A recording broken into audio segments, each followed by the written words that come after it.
Hello and welcome to the 40th episode of When I Was Your Age, a podcast celebrating the careers, callings, and creativity of some friends of mine. I'm your host, Roland Parker, and as always, it is a joy, a pleasure, and a treat to have you here. Today's guest is Holland Coleman, one of my top two favorite brothers-in-law. So I'm really excited to get an understanding of where he's been at. He just finished up with seminary, so I'm super proud of him for doing that. Before we start chopping it up with Holland, though, a little bit of housekeeping as always. Make sure you follow the Instagram at WIWYA pod. And our current follower count is 1,487 followers, which really means a lot. Thank you guys for your support. If you have found yourself here for the first time, consider giving us a follow. You can do that on Spotify, Apple Podcasts, Amazon Podcasts. And if you want to watch the episodes, you want to see the facial features, the marbled, chiseled look, then you can check out episodes on YouTube and Spotify as well. Links to all those places are available in the link tree in the Instagram bio. And I think that wraps it for our housekeeping. So we'll go ahead and bring Brother Holland to the stage. Brother Holland, how's it going with you? Brother Roland, it's going well. I'm blessed and highly favored. Excellent. The creek did not rise. Yeah, the Lord was willing. The creek did not rise. Excellent. That's great to hear. Well, what's been going on with you? What happened in maybe like the past week for you? So in the past week, I graduated finally with my Master of Divinity degree, which is like the standard professional master's degree for like pastors, from George W Truett Theological Seminary. That's at Baylor University in Waco, Texas. So it's been a 4-year process, and that finally just all of a sudden was over. And then you walk the stage and you're done. Boom. So a lot of golf since then. Oh yeah. Not a lot of good golf, but as much golf as I can get. So yeah, well, got some catching up to do. I'm much more about the quantity than I am the quality, and I'm really not even about the quantity. In that way, I've got to hit the range a good bit more. Yeah, it's really about the authenticity that I bring to the golf game. The vulnerability that I bring to the course. I think really that's my contribution. The je ne sais quoi, as I like to think of it as. Well, if you guys are not already, make sure that you follow Holland on Instagram. You can find that at in the stream there, and we'll have that in the description for the episode as well. Tell me about your username and handle. It's pretty first name, last name. But are any special usernames in your repertoire back in the day? Well, my old school RuneScape logon was Samson1496. That was my dog's name, and then my birthday. And so that is like every account before, not Banks though, for your weird listeners, for the creepers, but every old email address thing that I had to use was like Samson1496, some variation of that. Yeah, I can't play RuneScape anymore, but it still lives in my heart. So nice. That's really it. But I'm a grown man now, so I'm a first name, last name kind of username sort of guy. Yeah, it's my Instagram handle was pretty short lived for like anything other than first name, last name. I feel like there's a guy that was on the cross country team, and his name was Mac McCoy, and his Instagram name was The Real McCoy. And I didn't understand cool. that was like a reference to something. I was like, oh, that's cool. Like I'll do The Real Roland Parker. And someone like called me out for it. They're like, did you just copy his Instagram name? I was like, no. And then I changed it. And then I changed it pretty shortly after. Yeah. So shout out to Mac. I hope you're doing well if you're listening. So I do have some get to know you questions. We like to ask everybody these if you're ready. Oh yeah. Let's do them. All right. Where are you from, and where do you currently live? I'm from Fort Worth, Texas, where the West begins. I currently live in Irving, Texas, which is smack dab in the middle of DFW, the Metroplex. If people are not familiar with it, just the giant megalopolis. That's one of the top 5 fastest growing cities in the U.S. Amazing. I love that DFW is just like so big as an area that you could name probably 20 different neighborhoods or areas, maybe more. Oh yeah. And like they would all be distinct enough to describe those areas. Yeah, sometimes I hear about like some random suburb in DFW that I haven't been to just because there's a million of them. They've just been swallowed up. Hmm. Amazing. Um, what do you do? And you can do side hustles, main digs, or any other things that you're into. Yeah, so my day job, I sell insurance. My family has an agency, so I am slinging home and auto, just property and casualty insurance. It is exactly as boring as it sounds, but it's a pretty good gig. We have a ton of flexibility. It's got some of those small business perks. And then my other thing that I do, I work part time at a Acts 29 church plant. It's called Beacon Church, and it's in Hurst, Texas, another random little town within DFW. So what I do there is I run the connections ministry. It's kind of like being a cruise director. So I help people connect on Sunday mornings if it's your first time there. I run that team of volunteers that welcomes people, and then I kind of write content for our home groups, which are like the small groups that meet during the week. And then I do some other stuff like helping the deacons with random things. And it's again really small church, so I'm part time. There's only two full time staff people. That's kind of the more fun thing that I do, and that's the thing that I think is more in line with what I would like to do long term and how I kind of exercise my vocation. Nice, love that. Well, you mentioned the cruise director piece, so you get to come like just over the intercom at like 8 in the morning and direct people to shuffleboard and volleyball. Yeah, they were really mad when I installed the intercom since we don't own our building, but you got to do what you got to do. Love it. How old are you? Kind of theme for us with the podcast. When I was your age, how old are you?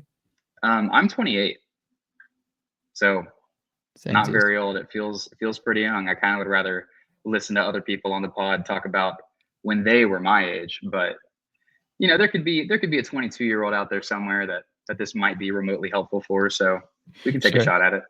sure, sure. Um, what piece of media are you currently enjoying? So book, podcast, music, TV. What are you Dude, into? okay, I'm reading some really weird old like 1970s, early 80s sci-fi books by Gene Wolfe. Okay, It's a tetralogy called The Book of the New Sun, and I'm ashamed just even saying it. So there's four books. It's a mess. It's really weird. It's kind of high concept, sort of a fantasy sci-fi combo. But then my TV, whenever my wife isn't home and I have the remote to myself, I've been watching King of the Hill for the first time, and it nice. is awesome. Like it just speaks to my heart, and I can tell you more about why, but highly Nice. recommend it. I love it. I've not seen King of the Hill. The Gene Wolfe. Gene Wolfe sounds familiar. I can't say that the name of the book reminds me of anything, but I feel like I've heard of the author. Maybe I'm Yeah, just making that up though. it's one of those weird things where all the blurbs will be from like really big name authors. Like it'll get a blurb from like Neil Gaiman or something, and he'll say, "Yep, this is one of the best sci-fi books in the last century." But Wow. no normal people have heard of it. Like Love it's it. not popular, but it's crazy good. Nice. It's at we'll have to check it out. Maybe I'll get it on Libby or something like that. Um, what is something you'd consider a luxurious necessity? Kind of blurring the lines between so a need and a want, maybe integrated into the routine. You wouldn't let it go. Well, what is that to you? Luxurious necessity for me, I think, would be access to either a cold plunge tub. I don't have one, but I do have my parents' pool. And if you start in like October in Texas, maybe late October, it'll be like 70 degrees.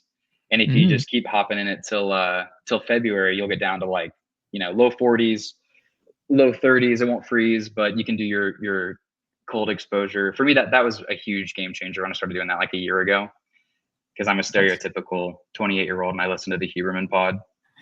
Nice. Yeah, a breezy 70 degrees. Yeah. If we get there really early. Yeah. Mm. Love that.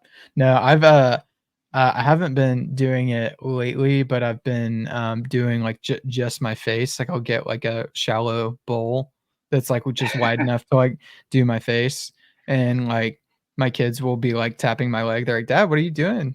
I'm like, Dad, why are you flailing? I'm optimizing. Yeah. So I like the cold exposure too. I would love to get a cold plunge at some point. But yeah, I get that. Do you have any bits that you're doing? Running jokes with you, like maybe yourself, your spouse, friends, family members. What do you think of there? It's kind of hard to nail down because I feel like I'm always doing bits, but I have different bits with each person, and then they're not always suitable for mixed company. So it's just like some random little thing. Um, we'll have to come back to that one because I've got to think of one that like is easy to replicate Sure. for other people so they can, try it at home. Yeah. This is one that's been kind of happening for me lately is that if I'm making kind of a joke about something being gross, I'll say, "Ugh, I can't have that shit in the same box." It's like the referencing the song from Lil Dicky, "Brain," where it's like the 9 or 10-minute song, and, like, is, like, animated like Brain, like, comes in, and they're just, like, arguing back and forth with this girl. Um, yeah, that line sticks with me. So I had kind of a stomach bug over the last few days, And your and, brain cooked a little bit and you yeah, have never been the same. and I was just like Tabby was like, "Hey, do you wanna, like, eat something?" I was like, I Yeah, can't have dude. that in the same I box." think I think the closest thing to like just a little verbal bit that I have just been doing is I am one of those people who will say something that's stupid, some like a Gen Z saying, and then I just kind of work it. I just can't stop saying it. So Mm, every time somebody tells me something surprising, I just find myself saying dead ass. yeah. And I have to stop myself from doing it like at church sometimes, or just abbreviating stupid things Mhm. like, "Hey team, great execution tonight." Yeah, It's very dumb. It's not. It doesn't even get a laugh. Honestly, it's just a compulsion. nice. I the reason I like asking this question is, like, I find that most people just kinda do it because they think it's funny, whether or Yeah, not they think other people are gonna laugh, and they continue to do them for that reason. Yeah, that's it for me. I've seen a big trend on, like, TikTok and Instagram lately is that, uh like siblings, like identifying like all of the quotes from the different movies that they grew up with that they would like say to each other in different so they might yeah, have like a ton of Shrek quotes or like whatever was on heavy rotation in your house, like that's getting the most play in your adult life, like all the quotes that yeah. you're saying back and forth to each other. Nice. And then last get to know you question is how do we know each other? Um, well, I I was gonna make an inappropriate joke again, but I'm trying to not because I don't know who listens to this podcast.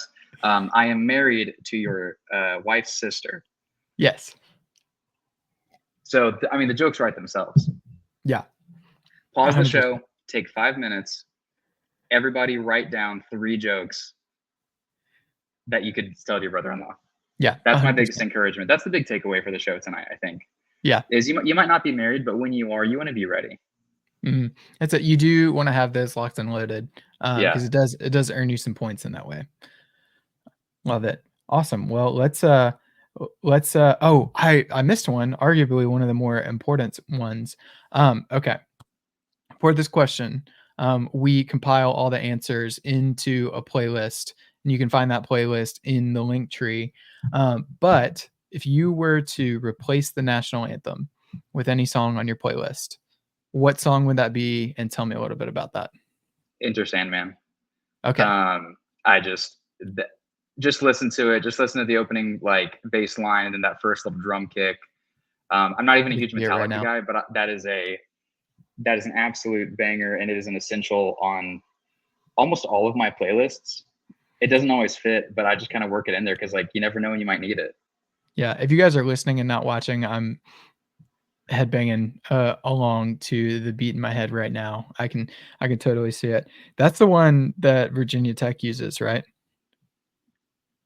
As much as I know about Virginia Tech, I actually am drawing a blank on this one. I of course, Believe it or not. it's a you're just so chock full of, Virginia Tech trivia that Yeah. you It's can't bring actually a that one problem. forward. Yeah. Yeah, I'm trying to cut back. um I think that is a Virginia Tech thing, but makes sense. It's a valuable play there. I like it. Nice. Well, if you want to hear Enter Sandman and some other answers, you can go to the National Anthem playlist, which is available in the link tree in the Instagram bio. Go give it a follow on Spotify. It's not available on Apple Music, but you could go get some inspiration, I'm sure. Um, Excellent. All right. Well, I do have some more questions for you that kind of pertain a little Cool. more specifically to your Okay. story. So tell me how far back, if you were looking at maybe the raw like film of your life, like no edits or anything, what frame or what part of your life do you think you could trace back this path of ministry to? Like at what point in your life could you identify that was when I started on this journey for ministry, do you think? So before I answer, I know this isn't a ministry podcast, not like a, you know, Christian podcast. And so I don't know who would be listening. And so I'm going to try to not speak Christianese. It is really easy to do that when you're talking about this stuff. But I'm going to try to speak in terms that are just universal and just common. So I don't want any, I want to try to be helpful to anybody who might be listening who is maybe not interested a lick in ministry, but maybe the questions that ministry brings up about vocation and about like your purpose on earth, I think can be helpful in other fields. Mm, So what I would say, I don't think there is a frame where I began this journey. For me, it was a process of elimination. mhm, Um, it started when I became a Christian. So when I started following Jesus, that's what I mean by that. When I was 6, at this weird little revival meeting that my church did that was run by kids for even younger kids. It sounds culty, but it's not culty. There were adults in the room and everything was above board. But yeah, no, I just thought, man, I've got this sin problem. That's what we call it. I'm like, this Jesus guy, he's the solution. I need some of that. That is as simple as my belief was. That was my whole belief system. I was 6 years old. But I just got really involved. And so I started, my family was really involved. And so I would go to various church things and like, you go to Bible studies, do mission projects, do service projects. And I just kept on doing that all the way through middle school and high school. So at the end of, high school when everyone's doing their college applications, all my friends were trying to figure out what they wanted to do. And they were all going to, study business or like engineering at A&M. And I was like, man, I don't know what I actually want to do during the week. Like, what kind of work do I want to get paid for? And looking back, I had a lot of interests that had come and gone. I wanted to do like filmmaking. I thought, aerospace engineering stuff was cool, but then I realized you had to do math for that. So those things kind of like fell by the wayside. And the one consistent thing I found, the through line. The through line for me was I had always enjoyed doing ministry stuff. So I'd always enjoyed like leading groups or leading discussions or reading the Bible and then talking about it with people, especially when I was in a position to, teach somebody something. Maybe I had learned something really cool and I was like, hey, look at this, like read this. This will open up the text for you in some way that I found really helpful. Maybe you'll find it helpful. And then when it is helpful for somebody else, you realize, okay, I made a positive difference by doing this thing. And that made me feel good. And I kind of am vibing with this and like it's really meaningful work. And so when I was 18 and I was just kind of discerning like what kind of job will not make me want to jump off a cliff if I have to do it for 40 years, I was like, something really meaningful. The most meaningful thing to me is my faith. And then I found out you can get paid for doing that and do that as like a profession. And I was like, okay, this is probably my best bet. And so that was kind of, it was sort of it was not a light shining from heaven that struck me blind and God said, go do ministry. It was just a process of elimination, the first step in a longer process of kind of trying to find a fit. So that's kind of how I ended up on the ministry track. nice, amazing. So what you mentioned some of these scenarios where you were leading or teaching or helping with maybe some of the discovery or showing like a certain passage and like what were what was an example of that, like a VBS kind of situation, or when did you first kind of know that was important for you? Oh yeah. So growing up, they kind of threw us into it early. And I think that was a really good thing for my church. my kind of church of origin to do. So they would do those revival meetings for like elementary kids, and they would have, so you'd have like 500 kids in like a school auditorium, just kind of after hours. And we'd have like kind of a community thing. So like kind of like childcare, parents come drop your kids off. We'll have fun. There'll be kind of bounce houses and things, and then sing some songs, have some puppets, and then we'll do like a really short 5-minute gospel presentation. And so I was the kid that did the gospel presentation. So there was this like 5-page book with just colored sheets. It was, gold, black, red, then white. Well, green, gold, black, red, and white. And you just show kids a color and say, hey, here's the gospel story with each color representing a different episode within the larger Christian narrative. I didn't know the word narrative back then, but I did learn how to do that. And so you saw kids come to faith like when they're, 11, like 10 or 11-year-old kids that are like, man, I want to become Christian. I want to embark on this journey.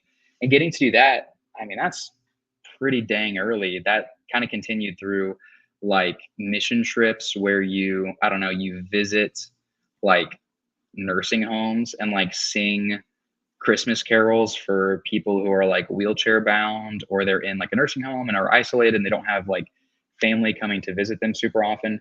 And you just see how you see the benefit that faith brings to people.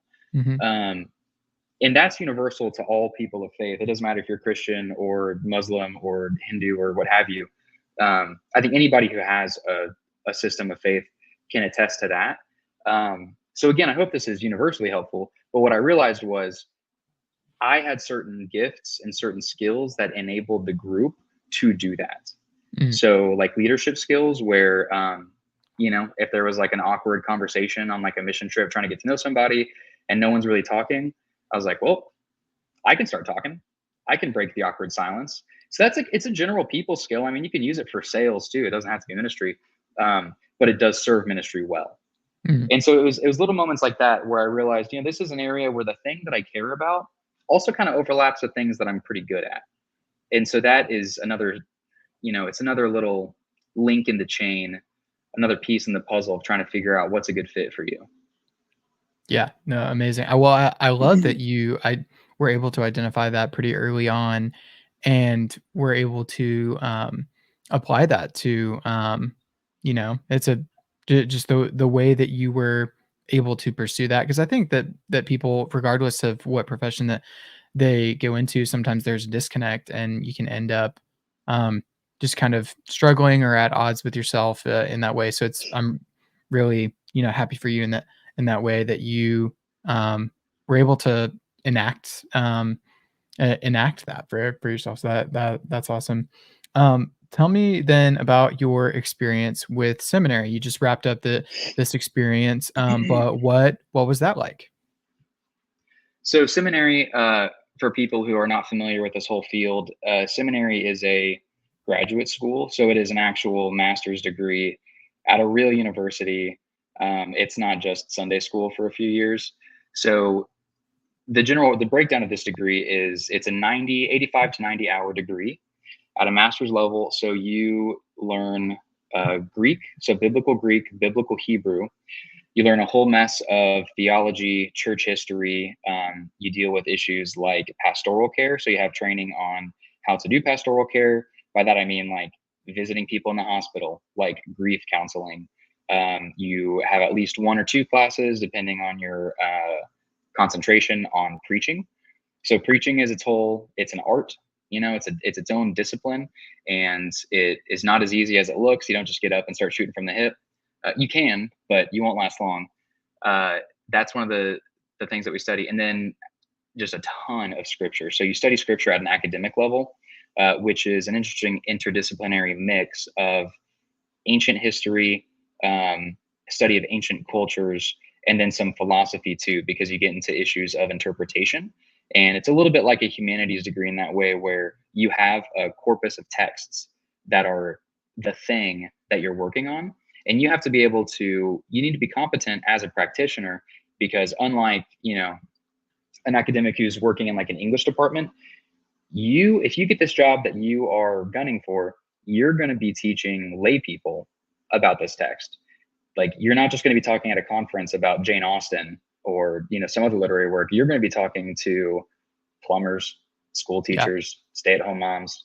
So you need to take all that academic stuff that you learned, and you're going to have to do a whole lot of work to translate that for everyday people. And here's the kicker: it needs to make a difference for their life Mm. here and now. That's why all the studies there. That's the breakdown of the degree. There's different concentrations and things. You can do more or less language work. You can do more music stuff. There's specialized kids ministry because you need to get into kind of child development studies for that. We had a whole separate degree program for like sports ministry, which is, there's a ton of admin and like that's its own thing. So I did the Master of Divinity. That's that kind of the flagship degree. That's the standard. And that's also the most robust. That's the longest one. So I did that. It took me 4 years because I was a commuter. You can move to where your seminary is. You can do it like a residential student. You can just live right next to it, go to school full time, maybe take out some loans, do some part-time jobs, and you can get it done in like 2.5 years. If you want to do it that way, 3 is the standard. But I chose to commute because I wanted to work while I did the degree. Also, I wanted to avoid debt, so had to work. So that was it. So basically, I would drive down to Waco. It's about an hour and a half, so about 100 miles from where I lived to my classes. Take a 3-hour class on Monday morning from like 8 to 11, 9 to noon, something like that, and another class from 5 to 8, and then commute home. Wow. And so I do that. And then some stuff was online. I tried to get as much online as I could just to save on the drive. Sure. So yeah, that was it. I mean, is there more that you want to know about? It was a 4-year experience. There's a lot to talk about. Yeah, well, we can That's definitely kind do of the some more breakdown. specifics. You mentioned the different lenses with which you're engaging the text. Was it clear, or let me ask it this way: Did the professors identify, like maybe at the beginning of a lesson, okay, at this stage we are going to be looking at it through just the literary lens, or was it kind of an interchanging even within the same class like session, where like does that make sense? Yeah. Like, would you specialize for a little bit of time in reading it Yeah. one way or another? Yes, definitely yes. I did most of that in my undergrad. So I was also a religion and philosophy major at Baylor for my undergrad. So we did a ton of that stuff at the undergrad level because you just need to. I mean, if you're just coming out of like youth group and it's your first foray into academic study of the biblical literature, then you've got to talk about things like source criticism, cultural criticism, canonical criticism, all these German dudes from the 19th century that had all these crazy theories, and who were like obsessive about the details. Yeah. So yeah, you definitely do that. And it's kind of like seminary basically gives you a toolbox. Theology works this way and the study of scripture work this way. Everything serves the Christian life. And I assume in other faith traditions, it's the same, but Christianity is not a thing you believe in abstract. It's a thing that you do. So you are actually a student of this guy, Jesus of Nazareth, who Christians believe is still alive. And they also believe that he's the son of God. So you have to take the historicity of that seriously. And once you get that, then you see the Christian life is it's not a belief system. It's a set of practices and it's a story that you inhabit. And when you're actually living the Christian life, you don't interpret the story interprets you. So the story of scripture from start to finish, that whole thing becomes a worldview, and it becomes the lens through which you interpret all the things that you're faced with. And it's the way that you make sense of the world. So it's complicated. And there's a bunch of different ways that you can go at it, because when you're doing ministry in a congregational setting, people don't need to know Bible trivia. My mom always gets mad at me because she'll basically text me something from her Bible study and she'll be like, "Hey, who is Jebediah's grandson?" I'm like, "Mom, I have no idea." And she's like, "Well, didn't you go to seminary? Like, what are you learning in those classes?" Like, okay, well, we are learning conceptual tools to translate the importance of Jebediah's grandson in Genesis or wherever you found him, Mom, to Sunday morning, Monday, Tuesday, Wednesday, Thursday. Like, we're trying to translate this into everyday life. That's actually what I'm paying for. That's actually what the homework is about. That's what we do. So yeah, Yeah. all these things are basically just different forms of criticism. And by criticism, I just mean different ways of studying the text. Um, they're different ways of getting at the meaning of it. Sometimes you need one, sometimes you need the other. Same thing with theology. All these various super complicated things that we talk about in theology, they are just things that serve everyday discernment, everyday wisdom, so that you can make sense of day-to-day life. Hmm. Yeah, I love that. Well, I like the way that you framed that too, because I think that a lot of people who grew up going to church, they might not have thought, or they might not have approached the Christian life or the gospel in that way. Um, and hearing that maybe you could, frame it a little bit differently for them, and that might have an easier time kind of engaging with the Bible in that way. So I like that. Um, did this is something that I always think about with seminary and really kind of any graduate program, because I did not go to graduate school, but I was just thinking about being really tired of school, Yeah. at the end of my college experience, and my degree was outdoor studies and tourism and child development. So like on the outdoor studies side, I had it fairly easy in that way. There was a lot of group facilitation kind of work, all really important things, and I loved getting to do it, but I was not doing like organic chem or anything like that. Um, all that to say, I would have thought that at the end of grad school, at the end of seminary, I would have had maybe a tough time getting back into reading. Did seminary have an impact on the way that you read, like for pleasure or um, you know, reading for theology or anything like that? Or how did that change for you? Yeah, so seminary taught me a couple things. The biggest thing that I learned through my undergrad as a religion and philosophy major, and I did some of the honors nerd programs while I was at Baylor, so I kind of started learning that there. But same thing through seminary. When you do the research and you have to do research on like a passage of scripture, um, you will have to do interdisciplinary reading. You're going to have to read some philosophy, going to have to read some history, going to have to read some ethics, because usually people are arguing about what scripture says about this or that issue. So you're going to have to be conversant with all that stuff. In that process, what I figured out is if you want to actually develop your brain, skip most of the book and go to the footnotes. Mm, Like skim it, power skim the book.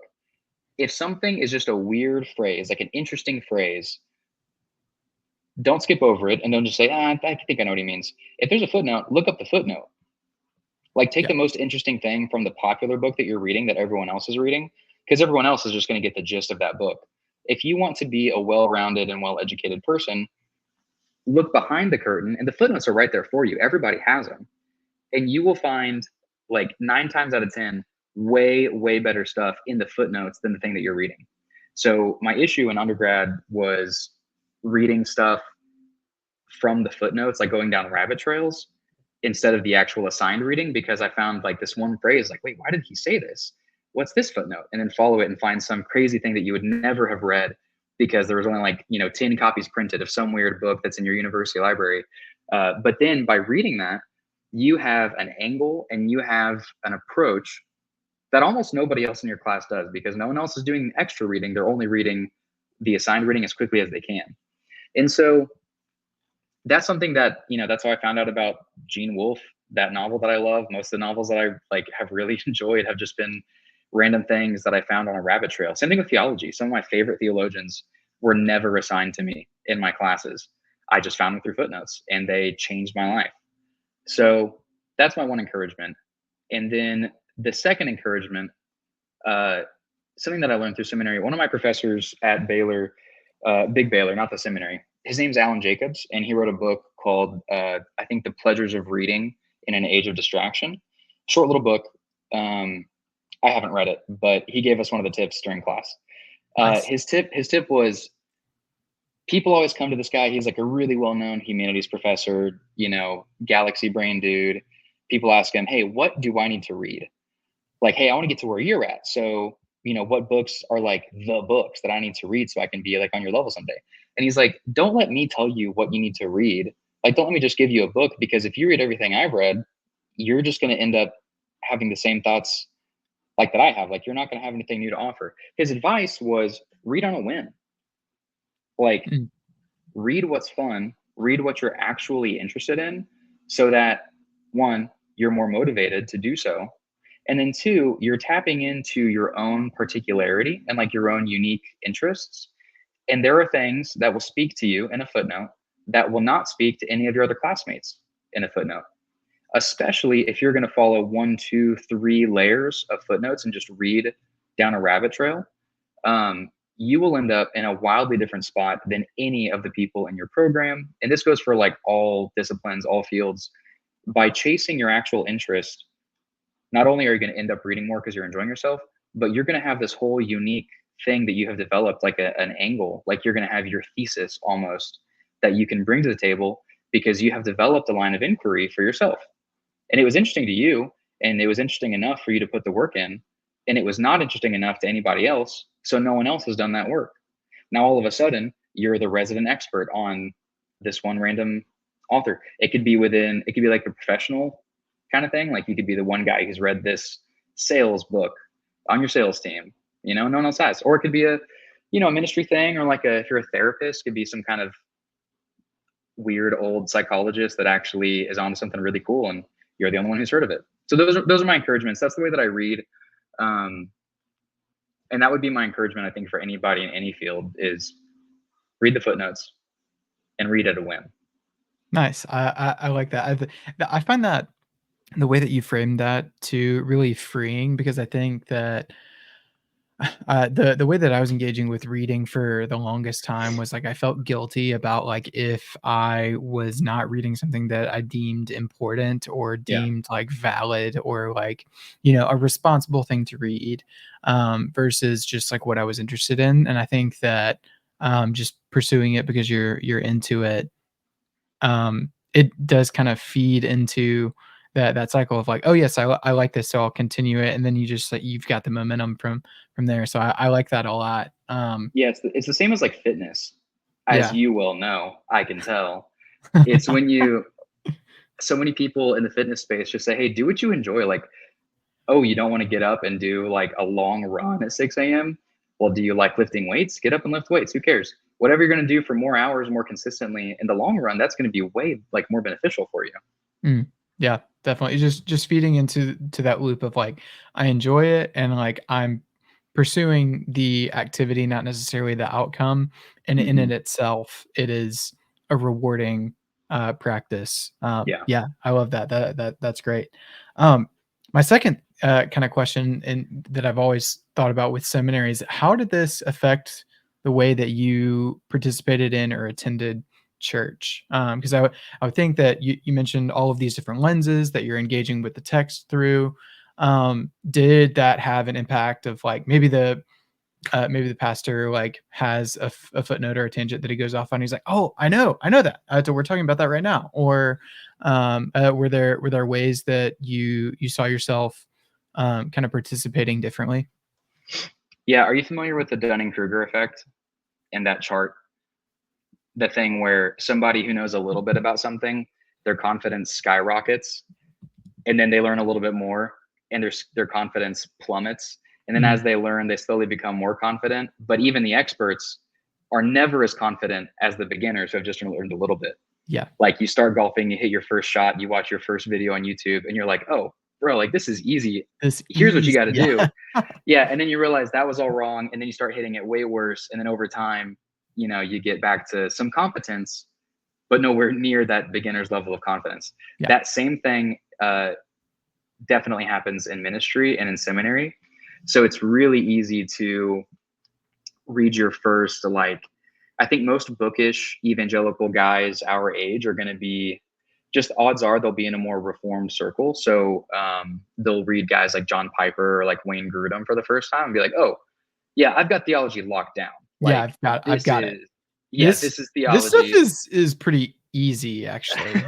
Yeah. I don't know why you guys have been arguing for 2,000 years. It's just cracked wide open in this book, dog. Yeah. So Those are what we call Theo bros. The young guys who ask you, they typically, at least in the last 10 years, they've all had like undercuts, like a real tight Sure. white guy fade. And they'll be like, hey bro, let me ask you this. What do you think about predestination? And I'm like, all right, buddy, is this because you actually want to know like where my heart's at and like what I really authentically think about this? Or is it because you're going to try to dunk on me if I'm on the wrong side of this? So that is not helpful for anybody. Uh, it's a natural part of life. You start learning about the stuff, you get super excited. You want to talk about it more. When you get your first easy answer in theology, you want to make sure everyone knows because it's such an easy answer. Um, some guys never grow out of that. And the ministers who become fruitful and helpful do grow out of that. That's like a big danger, actually, is um, you need to learn to hold everything that you know with an open hand and to be really, really intellectually humble. And I mean, in this case, I guess spiritually humble too is essential. And those are just two sides of the same coin. So yeah, when I was just starting this journey as like an undergrad, reading a ton of books, I would be kind of jaded with Sunday sermons because the pastor, he would get some little thing quote unquote wrong, and I'd be like, uh, Yes. I it's don't a want to little more split hairs, but it's a yeah. little more complicated than that, buddy. And then I would just kind of kind of nitpick outside of church with my friends, like, yeah, I don't really like that sermon. He kind of got this thing wrong, and I just think he's wrong about this, wrong about that. Meanwhile, I was actually ministering to no one.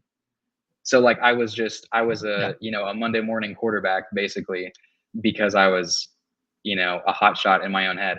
And doing actual ministry, so getting off the lazy boy and actually suiting up and trying to walk on to the Dallas Cowboys, well, that's going to teach you some humility real quick, right?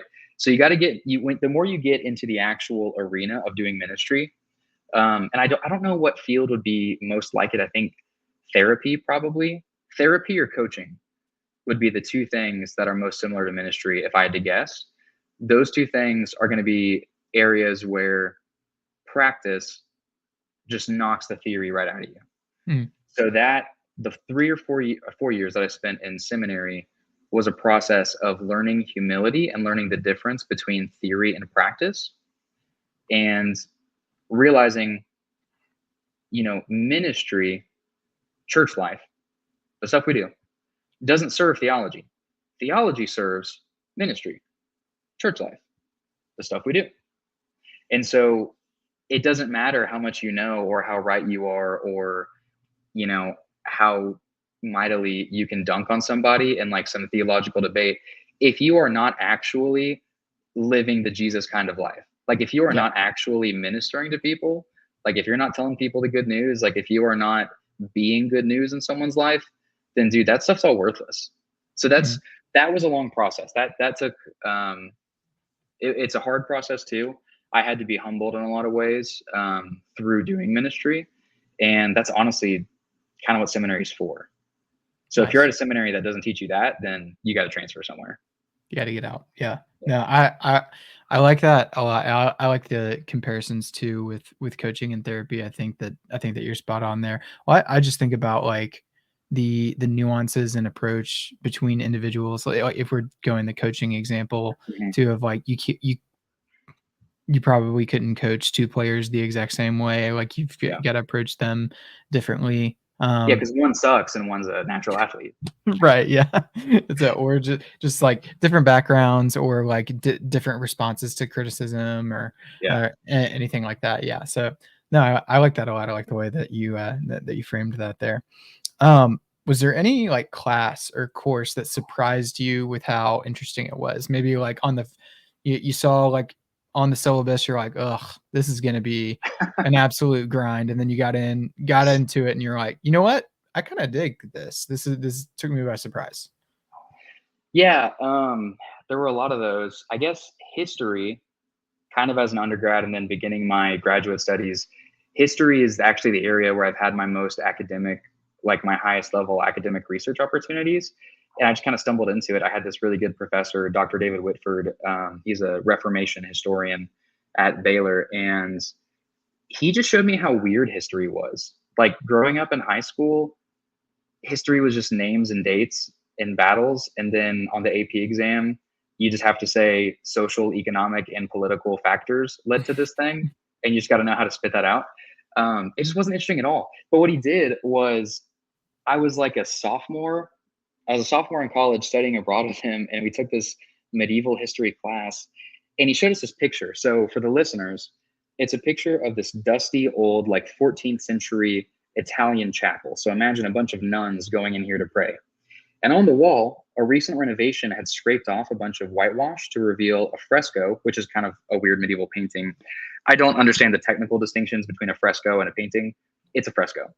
Uh, and in this holy place, this little chapel, they scraped off the whitewash, and the original painting was this tree covered in dicks, just all over it, like instead of fruit. Well, they imagine the eggplant emoji on every branch, and that's what it was. And as a 16-year-old, I was like, this is not appropriate for nuns. Like, what are they doing? How do you end up in this situation? What's going on here? This is not what I expected. And so yeah, then we got to read some stuff from the era and some primary sources, and you realize, okay, all this weird earthy art is actually critical to how these women who were denied a lot of opportunities in their cultural context actually kind of butted up against gender norms and gender stereotypes through their Christian vocation as nuns. And they kind of questioned, what does it mean to be empowered by faith, even though I'm not a man and I don't have the opportunities that men have in our society? And they were wrestling with, what does it mean to be strong? Like, is this, the penis is like the symbol of strength or virility or whatever. Is that only for men, or can we have this too because of our faith? And this one weird painting that looked like an 8th grader had vandalized the painting. Yeah. But no, actually, this was art that they were using for devotional purposes. So that first experience just showed me, okay, the past is way different than we thought, and that makes it a whole lot more interesting. Yeah. 100%. So I kind of bring a historical lens to almost everything now, because it's crazy to really think, how did things really go down? Like, you think you know how things went down, and then because you know that, you think you know how things work here and now. But when you find out, oh, that did not go down that way, if you actually read about it, then you start to wonder, well, how do things work here and now? Mm-hmm. So that is just, I just love history now. That was really formative for me. And then honestly, kind of the end of that process was my last class, my final class. There's this really cool theologian. He's a practical theologian. His name is Dr. Dustin Bennick. He is fairly new to Truett, but he's a Duke guy. My class with him was called the Integrative Seminar, which sounds pretty interesting, right? Yeah. And I thought it was going to be a cakewalk. I thought it was going to be like, all right, let's phone it in. Let's write a book report, and let's, reflect on our time in seminary. And he actually kind of cracked the whip a little bit. Like, he actually pushed us to work pretty hard. We just did a case study. Like, take something that you are working on actually in your day-to-day life, in your day-to-day context, be interested in that thing theologically, and like reflect on it. Like, okay, what are the possibilities here? What could God be doing here? My questions about this thing that's on my plate, what larger questions does that reveal about either my theology or my understanding of scripture or my understanding of what the church is or what it means to be a Christian? And then, don't come up with an answer, because you won't. He was like, just start a process of reflection that's going to continue for like the 5 years after seminary. And that class honestly took me, it kind of helped me to take that historical interest about, how do things really work? How do things really go down? And take my here and now more seriously. Like, the things I have on my plate today are the only things that I have. Like, tomorrow is not guaranteed. I don't know that I'll have it tomorrow. So I don't know that all these things that I worry about in the future, like, maybe they're not on my plate. Like, I could die tomorrow. Like, maybe the only thing God has for me to do while I'm here is this thing on my to-do list today. So what happens if I start to think about that more seriously?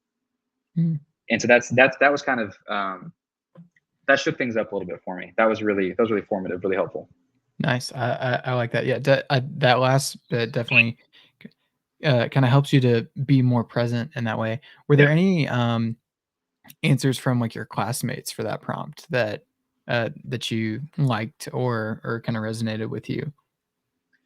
The prompts, we didn't really get to read each other's final products, so I can't really Sure. speak for their stuff because I was busy procrastinating on mine, and Yeah. well, I wasn't procrastinating. I was busy with my actual work, like my day job stuff, and I just was behind, so I was just sprinting to the finish line on that one.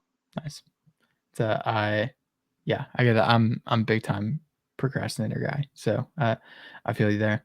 Um, well, tell me then about the balance of work and life. You mentioned, approaching it a little bit differently. Yeah. You made sure that you were going to commute. You made sure that you weren't going to take on debt.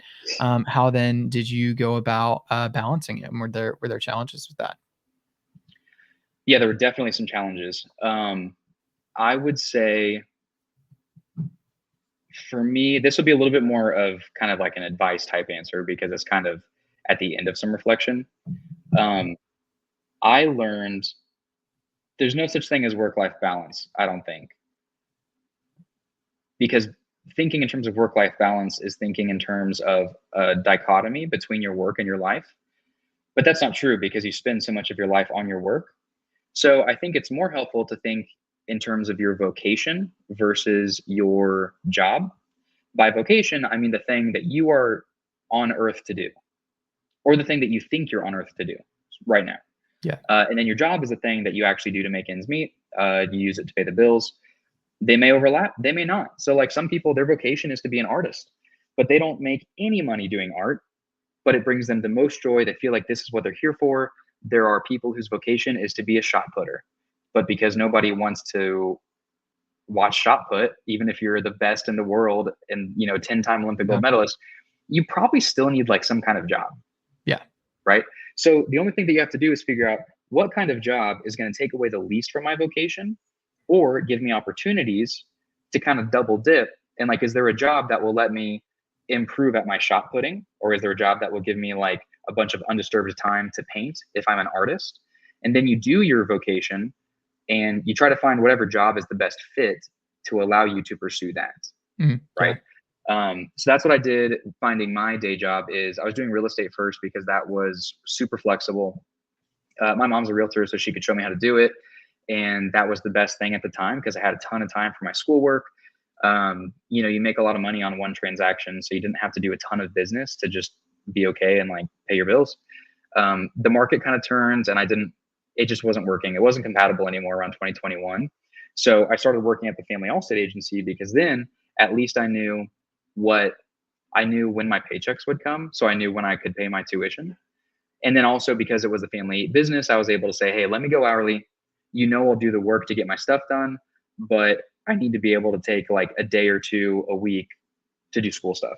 Yeah. So rather than the general work-life balance, it was more like finding the job that's going to serve the vocation, if that makes Mhm. sense. Yeah, definitely. I like what you said there too. It's an important distinction to Hmm. make while there can still be overlap between them. Yeah, totally. Like I am in human resources, but I think that leadership and like group facilitation, like those are things that I find myself as I would describe those as maybe a part of my vocation.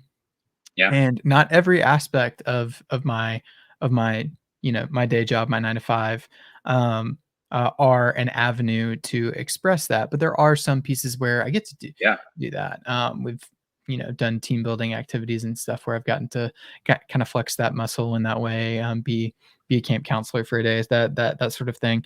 But yeah, I like what you said there about finding the ways that you can plug them into each other. That's a cool thing for sure.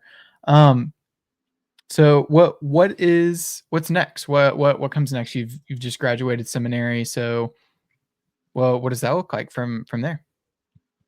Well, so my vocation, I would describe that at this point as Christian education. So it's the process of educating people in a holistic sense.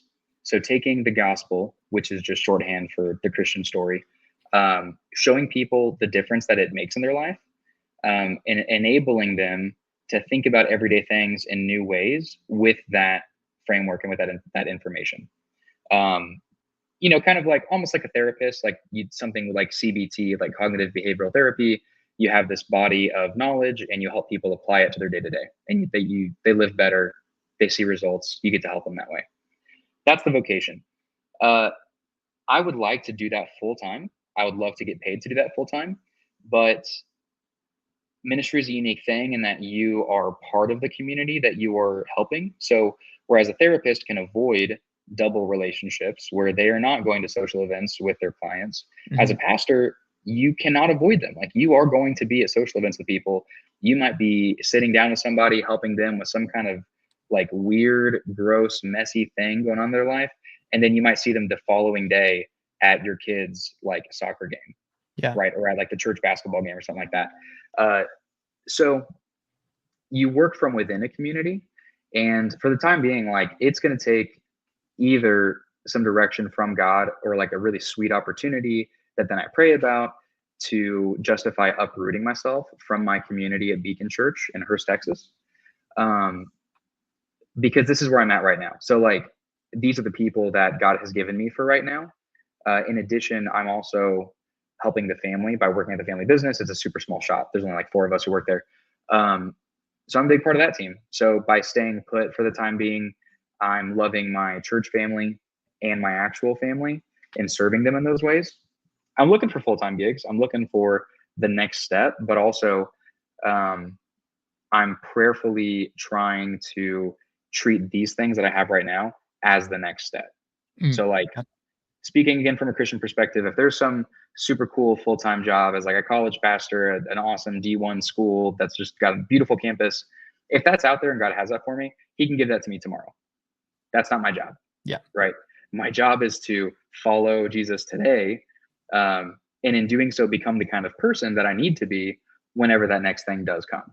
Mhm. Yeah. You seem to be at a real sense of peace about that. Or like that. Yeah. Yeah, Nice. it happens when you realize that it's not about the job, it's about the character. So honestly, I mean, if you're like a decently good looking and stylish and articulate dude, you can get hired at a church. Like, it's honestly not that hard. Like, you can, I mean, it should be hard. In reality, it's not. Like, if you can, ministry is a thing where you can fake it and you can make it, just not forever. Yeah. So like, if you're gonna be a lifer, if you're gonna do this for 30 years and not 5 years, well then there's a long process of character formation that needs to happen. Like, you need to be fully mature as a believer before you can walk through that stuff with somebody else. Yeah. Right. So most guys want to focus on, and girls, most people want to focus on the job, and they want to focus on climbing the ladder. In the process, they might take shortcuts or cover up some things, or avoid dealing with some emotional unhealth in their life. And that really comes back to bite them 5, 10 years down the road when they blow up their ministry. That hurts the gospel. That hurts the church. What you need to do is focus on you, your heart, your walk with Jesus, and how you're doing. And then, if you keep your head down, do that. Seek ye first the kingdom, and all the rest will be added to you. Love it. Nice. Well, it's refreshing to hear. Not I don't have a lot of like firsthand experience with Yeah. um uh, folks like that who have kind of just fallen headfirst uh, up the stairs like into these positions because they've got a great set of veneers Yeah. and a great head of hair. Um but but I've seen it all too often, unfortunately. So it's great to hear you talking about handling business first. That's great. Well, I don't have any more questions for you. Do you have any thoughts or feelings that are kind of bubbling up as we're talking about these things? um, no, I don't think so, but I do hope that everybody, I think the important thing, if the stuff that I've learned in the last like 4 years of doing seminary and doing ministry stuff, even though I'm not a pastor, like I'm not a full-time guy, um, what I have learned that I can say will be helpful for you is to figure out at like a heart level, what is your life actually about? So like, you're going to die someday. You've got a finite number of breaths. This might be 1,000,000,001. That's 1,000,000,000. That's 999,999,999. Like, the clock is ticking. You only have one life to live, and you are going to have to decide sooner or later what it's all about. I don't even mean to say like, where are you going when you die? I just mean like, what do you want to spend your life doing? Day to day, hour by hour, what do you actually want to fill your life with? And don't let all these comparisons tempt you away from that. You don't have to make your life look like what you see on social media or even what the most successful person in your profession does. You just need to figure out how you can do that thing that you are called to do. And what kind of person do you need to be to do that thing here and now? Nice. I love it. Beautifully said. Thank you. Well, I have one more question for you, but it's not from me. It's from our previous guest, Charlie. Which this is our tradition. We have the guest on the show. They ask a question to whoever shows up in the next episode. So I've got Charlie's question for you, and then I'll give you the opportunity to ask your own question to whoever is on the screen next time. So, if you had to move to 3 states and live in each of those states for 2 years, which states would they be, and why? Why do you think that it would be those 3? So in order? Yeah. So, well, not necessarily in order. If you have an order in mind, I'd love to hear Yeah. that thinking, but it doesn't necessarily have to be in order. But you move to a state, you live there 2 years, next state 2 years, next state 2 years. I feel like the easiest way to do it for me would just be to pick people that I want to live with or near and do it that Sure. way. I would love to live in Tennessee, partly to steal some more of your Old Smoky Polos. And I like Thanksgiving and stuff, and I don't live there anymore, but family stuff for Elizabeth and get to be with that side of the family. Also have some hills to run in for once in my life. Nice. Have 4 seasons to enjoy. I think it seems like a cool place. I want to go hang out in a holler. I've never been down in a holler, but I would like to do that. Other states, I think, I mean, if money's no object, I think Hawaii would be cool. No doubt. Not too close to the ocean. Like, I'm not a psycho, but somewhere that's far from the ocean, but in Hawaii, play some, tropical golf, do some stuff like that. That seems cool. Yeah. And then honestly, I've been kind of vibing with Florida. Oh, really? I kind of like the Tell me swamp more. vibes. I like wearing tank tops and shorts. Like, I think it's cool. On paper, I don't seem like the kind of guy who would like Florida, but when I'm there, I just like it. I like all the weirdos. Yeah. I don't know. It's fun. I think I would really enjoy living in Florida for 2 years. Nice. Love it. That's awesome. Yeah. Well, there's your answer. What question do you want to ask to whoever comes next? Okay, for whoever comes next, in whatever the thing is that they're doing, what is the fastest way to make the most money in your field, with or without your principles? What is the shortcut? What is the fastest way to make the most money in your field, with or without principles? Yeah. Nice. I like that. I'd be interested to hear. I feel like human resources. I'm kind of struggling to think about how. I guess just like, I don't know. Well, that's like because just get promoted all the time. Yeah, we actually outlawed the fastest way to make the most money in human resources back in the 1860s. So Yeah. highly illegal. Yeah. There we go. Oh man. That's good. What would it be for in ministry? Just mega church and then laundering? And then, yeah, mega church maybe, but honestly, you might invite more kind of like scandals that way because people put kind of a target on your back. I think like a parachurch ministry. I hope that nobody who works at a parachurch ministry is like listening and taking offense at this. I'm just thinking like general nonprofit work, because you don't have to report as much stuff, and you can be a lot shadier with the finances and just raise a bunch of money. And as long as you do enough stuff, you can show people that you are doing good things. But then, yeah, there's a lot of freedom to move about the cabin and be like, oh, this is totally. This is in the general fund. This is I get what you're saying. Even like infrastructure nonprofits, like housing nonprofits in big cities. There's a lot of stuff like that where the president of it will make a couple $100,000 like pretty easy. Yeah. But not build anything. They hire their Stuff nephew like that. on as like a as like a chief branding officer. Yeah, And like consultants, and then yeah, and yeah, they're there like, like 8 hours a week. Yeah, no, that yeah. I I feel bet that. that would be a good shortcut if you Nice. have no principles. Yes, there we go. Nice. Well, I think that's gonna conclude it. Any closing thoughts? I feel like we've done it all. Yeah, I don't have another single thought in my brain. You've got everything that I had to give. Great. That's a well. I'm glad to hold on to them and keep them forever in the internet. Um, Yeah, well, Holland, thank you so much for taking the time to do this. It's a pleasure to see you and talk to you as always. Kiss, kiss, love, love. Um, yeah, bro. uh, this is going to wrap up the 40th episode of When I Was Your Age. We hope to see you guys in the next one. Thanks for taking the time to listen, and that's it. I Cool. feel like Thanks, guys. it's Bye, gang.